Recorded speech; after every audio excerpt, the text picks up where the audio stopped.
For joining us at 5, Springfield Police are acknowledging a mistake and updating their hate crime data after Color 10 noticed a discrepancy in the numbers. The city is participating in a hate crime awareness campaign that originated in Kansas City.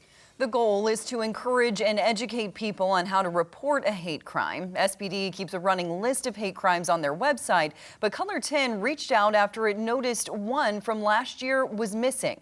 Now the department is working to fix the problem. Color 10's Sydney Moran is live in Springfield after speaking with the Kansas City division of the FBI.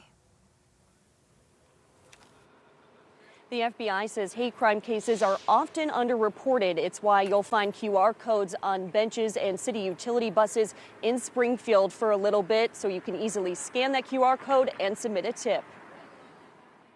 A hate crime is a traditional offense such as murder, arson, and vandalism, but there is an element of bias there. There have been a total of 26 hate crimes in Springfield since 2010, but most of those were before 2015 when the standard was raised.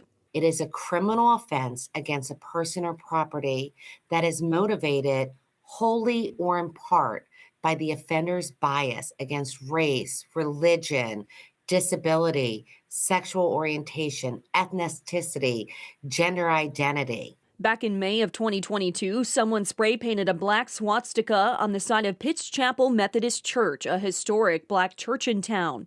Members of the congregation held a press conference after the events, condemning the acts. I want to be clear that this is not simply tagging, this is not graffiti, this is not vandalism. This was a hate crime and it is unacceptable. Springfield police say the case was initially investigated as a hate crime, but didn't end up in their database because the damage was not extensive enough to be classified as vandalism. But after Color 10 asked today about the specific case, police reviewed the report and determined it was overlooked and should have been classified as a hate crime.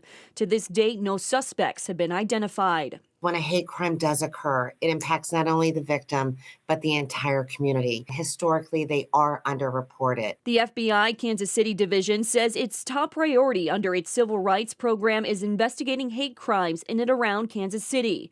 It's why the division expanded the awareness campaign to places like Springfield. The FBI has a long-standing commitment to civil rights enforcement and protecting all victims of crimes. But we need to know about those crimes happening.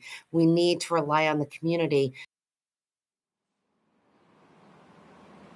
As of this afternoon, Springfield police have updated that database to include the Pitts Chapel incident. Reporting in Springfield, Sydney Moran, Color 10 News.